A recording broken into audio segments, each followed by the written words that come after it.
oo gabdhaha ka mid ah ay jecel yihiin inay marsadaan xamuuradaha, balse ma isweydiiseen marnaba asalkooda iyo waxyaabaha laga sameeyay xamuuradda.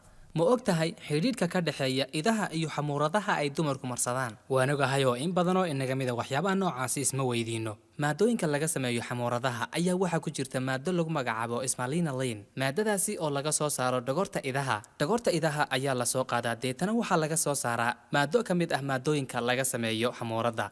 Maadadaasi oo ah maadada udub dhexaadka u ah dhammaanba waxyaabaha laga sameeyo xamuuradaha. daraasado la sameeyay ayaa waxa ay sheegayaan dhexdhexaad ahaan dumarka isticmaala xamuuradaha ay ku tagaan jidhkooda ku dhowaad 4 kiilo oo xamuurad ah guud ahaanba noloshooda.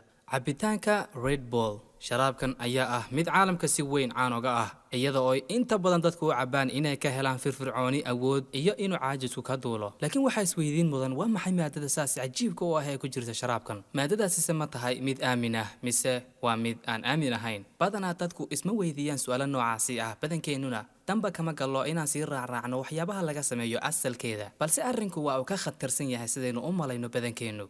ardayda ayaa badanaa waxaa lagula taliyaa inay cabaan cabitaankan waqtiyada ay imtixaamaadka galayaan, iyo weliba dadka shaqaalaha ah si ay wahsiga iyo caajiska uga duulo una helaan firfircooni dheeri ah. Sidoo kale dirawallada ayaa waxaa lagula taliyaa inay cabaan waqtiyada ay daalka dareemaan, iyada oo la aaminsan yahay inay ka helayaan awood dheeri ah. balse xaqiiqda ayaa waxay tahay inuusan cabitaankani jidhka ibni aadamka ka qaadin wax wahsi iyo daal ah, balse uu ku dhex ururiyo gudaha jidhka. waqti walba ood cabtid jidhkaaga ayaa waxa uu ku ururiyaa tacabka iyo daalka, taasi oo sababta in haddii uu qofku cabitaankaasi joojiyo ay jidhkiisa kusii kordhaan tacabka iyo daalku oo ay weliba hurdalaana ugu darsanto. arrinkaasi oo sababaya inuu qofku waqti walba u baahdo inuu soo iibsado cabitaankaasi. cabitaankan ayaa inta badan waxaa lagu xantaa in laga sameeyo kaadida xoolaha iyo shahwada dibida iyo wixii la mid ah, balse warkaasi shirkadda ayaa boggooda internetka ku beeniyey, iyagoo ku tilmaamay warkaasi mid ku tirikuteen ah oon sal iyo raatoona lahayn. haddaba xaqiiqdu waxa ay tahay inuu cabitaankani ka samaysan yahay maadooyin khatar badan oo ka kooban sonkoro samays ah oo aan dabiici ahayn, sida maadooyinka sucrose iyo glucose, iyada oo lagu dhex barxo sonkorta dabiiciga ah. sonkorahaasi badan ee aan weliba dabiiciga ahayn ayaa waxa ay keenaan xanuuno badan oo ku dhaca wadnaha. sidoo kale halkii daasad cabitaankaasi ah ayaa waxaa ku jirta qadar aad u badan oo kaafiyiin ah, taasi oo keenaysa dhib aan yarayn haddii aad loo badsado.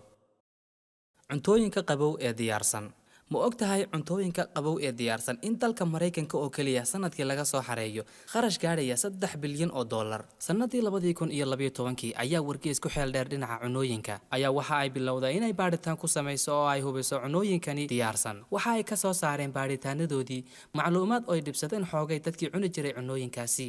cunooyinka qabow ee diyaarsan ayaa ah silsilado dheer oo ay ka faa'iideystaan dadka ganacsatada iyo tujaartu. waxa ay soo saaraan shirkadahan hilib iyo khudrado. biitsaha diyaarka ah ee lagu sameeyo Ireland ayaa waxa uu ka kooban yahay 35 waxyaabood, kaasi oo la sii gaarsiiyo ilaa iyo 60 wadan oo ku kala yaala caalamka. cunooyinkan ayaa waxa laga yaabaa inay yaalaan ilaa iyo sanado iyagoon waxba isbedelin, taasi oo sabab tahay kimikooyin fara badan oo lagu daro. arrinkaasi oo keenaya qofku haddii uu aad isaga badiyo inay si kadisa cudurro ba'an u haleelaan jidhkiisa. Nutella ayaa ah shukulaato caalami ah oo dadka badankoodu aad u jecel yihiin, iyadoo aysan in badan oo dadka kamid ah aysan jeclaynba inay hal mar gurigooda ka dhex waayaan. haddaba shukulaatadaasi macaanka badan leh ay dadku aadka u jecel yihiin ayaa waxaa ku tuugan siro aad u waaweyn oo khatarteedana wata. xaqiiqooyinkeeda dhabta ah markaad maanta nala ogaatid, waxaan kuu caddaynayaa inaad haddeed 3 jeer ka fikiri doontid inta aanad cunin ka hor. Nutella waxa soo saarta shirkad Italian ah oo lagu magacaabo Ferrero. shirkaddan ayaa waxa la aasaasay sanadii 1964. shirkadda Ferrero waxa ay ku jirtaa kaalinta 3 shirkadaha soo saara macmacaanka ee wadamada Yurub, xagga ay caalamka guud ahaanba kaga jirto kaalinta 6. aasaasii shirkadda oo lagu magacaabo Pietro Ferrero ayaa sanadii 1946 ku fikiray inuu sameeyo shukulaato macaan si loogu cuno roodhida. waqtigaasi ayaa waxa uu ku bilaabay maadooyin dabiici ah oo waxyeello lahayn. hase ahaatee intaasi kadib shirkaddii ayaa isbeddello badan lagu sameeyay, iyadoo ay shirkaddii guulo badan gaadhay. bilowgeedii hore ayaa waxa lagu bilaabay in gacanta lagu soo saaro, iyadoo muddo kadibna ay soo bedeshay in warshada lagu sameeyo. 2015 ayaa khubaro baaritaan aad u farsamaysan ku sameeyeen Nutella. baaritaankii kadib ayaa jawaabtii la baahiyay. jawaabtii laga soo saaray oo noqotay mid dadkii isticmaali jiray aad uga yaabisay. isla bishaasi ayaa wasaaradda deegaanka ee dalka Faransiiska waxa ay ku dhawaaqday oo ay uga digtay shacabku inay ka istaagaan cunidda Nutella. arrinkaasi oo sababay in taxaddar badan laga muujiyo. shirkadda Nutella ayaa waxa ay ku sheegeen boggooda internetka inay ka kooban tahay maadooyinka soo socda: sonkorta, saliidda laga soo saaro midhaha timirta, bunduqa, kakao iyo maadooyin kale oo badan.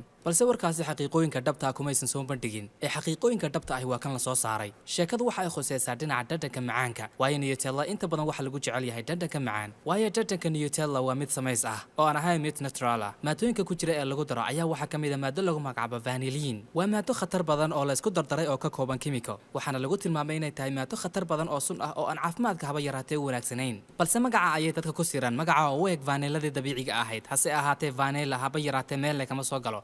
Waa maado ka kooban kiimiko oo lagu magacaabo vanillin, taasi oo dhirta haba yaraatee meelna ka soo gelin. Tiknoolajiyada iyo horumarka awgeed ayaa sidoo kale waxa loo sameeyay udgoon u eg vanilladii dabiiciga ahayd, taasi oo keenaysa inaysan dadku kaba shakin. Guud ahaanba dhakhaatiirta ayaa waxa ay sheegeen inay Nutella ku jiraan maadooyin aad u khatar badan oo laga qaado cudurro badan. Waxaan kaaga digayaa inaad cuntid ama se aad badsatid Nutella.